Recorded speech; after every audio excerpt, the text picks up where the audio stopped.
যারা বলেছিল জামাতের ডাকে কোনো লোক আসবে না আন্দোলন করার জন্য, তাদের জন্য এই ভিডিওটি, সেই দালালদের জন্য এই ভিডিওটি। দিল্লি না ঢাকা, যে স্লোগানে ফ্যাসিস্টদের বিদায় করা হয়েছে সেই স্লোগান আবার।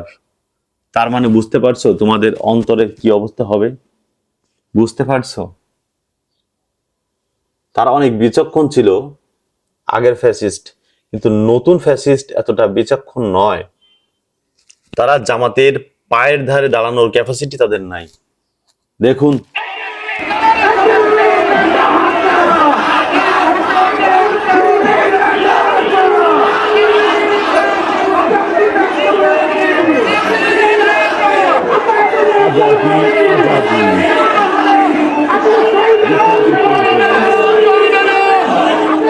আবার আন্দোলন নামবো, তারপরে এই ফ্যাসিস্টদের বিদায় করেই ছাড়বো ইনশাল্লাহ।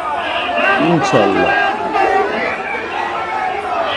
এই দুই দলই দেশের মানুষের মঙ্গল চায় না, দেশ ধ্বংস হোক এটা চাই। দেশের মানুষ যেন তাদের বিরুদ্ধে কথা না বলতে পারে, এজন্য তারা মেধা শূন্য করে দিতে চায়।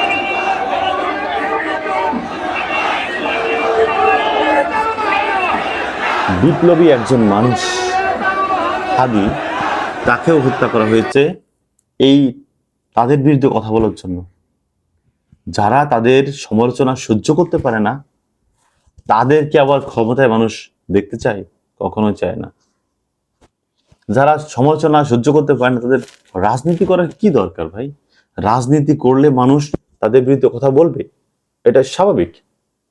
তার মানে এই নয় তাকে হত্যা করতে হবে, তাকে গুম করতে হবে, তাদের নির্যাতন করতে হবে। এটা ফ্যাসিস্টদের লক্ষণ, এবং এটা ফ্রাউনের বংশধরদের লক্ষণ। তারা যে ফ্রাউনের বংশধরের কাতারে পড়ে যায়, এটা কি তারা বোঝে? বোঝে না। দেশ চালাতে হলে বিচক্ষণ হতে হয়। খালি অভিজ্ঞতা আছে আমাদের। কি অভিজ্ঞতা আছে তোমাদের? খাম্বার নামে দুর্নীতি করার অধিকার রয়েছে, সেই অধিকার আবার কি খাটাতে চাও? সেই অভিজ্ঞতাও রয়েছে, সেই অধিকার আবার খাটাতে যেও না। এখন দেখছি পাম্প আছে, বাইক আছে, কিন্তু তেল নাই। আগে যেমন দেখেছি খাম্বা আছে, বিদ্যুৎ নাই, আর এখন দেখছে মানুষ পাম্প আছে, তেল নাই। কতটা বিব্রতকর অবস্থায় মানুষ, বাংলার মানুষ এখন আছে, এটা সেই বাংলার মানুষই জানে। লম্বা লাইন, মাইলের পর মাইল লাইনে দাঁড়িয়ে 200 টাকা বা 500 টাকার তেল নিতে হচ্ছে। ঢাকার ভিতরে যা একটু পাচ্ছে, বাট গ্রামের দিকে টোটালি তেল পাচ্ছে না। তেল টোটালি পাচ্ছে না। এটা এটা কোন ধরনের অরাজকতা শুরু হলো বাংলাদেশে? আবার এমপি মন্ত্রী বলছে তেলের কোনো অভাব নাই। তাহলে সেই তেল নিয়ে কি আপনাদের নেতাকর্মীদের বাসা থেকে বিক্রি করার জন্য পাঠানো হচ্ছে? এমনটাই হয়েছে খুলনা 5 নম্বর আসনের মাগুরাগোনা সম্ভবত 18 মাইল বাজারে যে তেল পাম্প রয়েছে, সেখানে বিএনপির এক নেতা ড্রামে করে তেল ভরে নিয়ে যাচ্ছে। এটা যখন সাধারণ জনতা যখন ভিডিও করার জন্য ক্যামেরা বের করছে, ভিডিও করছে, তাকে বেধড়ক পেটানো হয়েছে এই ফ্যাসিস্ট, নব্য ফ্যাসিস্টদের এই বিএনপি নেতা শরীফুল না কি নাম সম্ভবত, এটা আমি আপনাকে স্ক্রিনে দিয়ে দিব। তিনি বেধড়ক পিটিয়েছেন এবং তার ফোনও ভেঙে দিয়েছেন। এটা কোন ধরনের পৈশাচিকতা? যে অন্যায় করবে, প্রতিবাদ করলেই তাকে গণধোলাই দেওয়া হবে। কেন ভাই?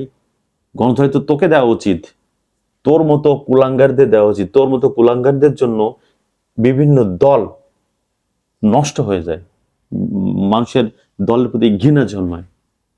আপনারা যারা বিএনপির আছেন অবশ্যই এর বিরুদ্ধে অ্যাকশন নিন, তা না হলে সাধারণ জনতা এর বিরুদ্ধে অ্যাকশন নিবে। এর বিরুদ্ধে অবশ্যই অ্যাকশন নিবে যদি আপনারা তার বিরুদ্ধে কোনো অ্যাকশন না নেন।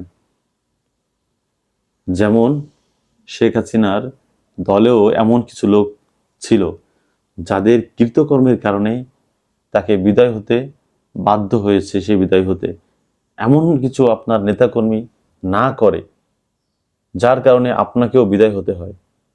অবশ্যই এদিকে লক্ষ্য রাখবেন। লক্ষ্য রাখা আপনার অবশ্যই উচিত, এটা আপনার অবশ্যই দেখা উচিত।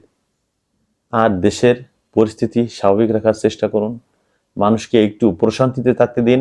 আর জুলাই নিয়ে গাদ্দারি বন্ধ করুন, বন্ধ করুন, বন্ধ করুন। এটা আপনার ভালোর জন্য বলছি। পরবর্তীতে যে বিব্রতকর অবস্থায় পড়বেন, আপনি তো ইন্ডিয়া পালাতে পারবেন না। আপনি কোথায় পালাবেন ভাই? লন্ডনে যাবেন? সে সময় তো পাবেন না। সো হিসাব করে কাজ করুন। ভিডিওটি অবশ্যই বেশি বেশি করে শেয়ার করে দিন, লাইক, কমেন্ট এবং চ্যানেলটি সাবস্ক্রাইব করে দিন। আসসালামু আলাইকুম।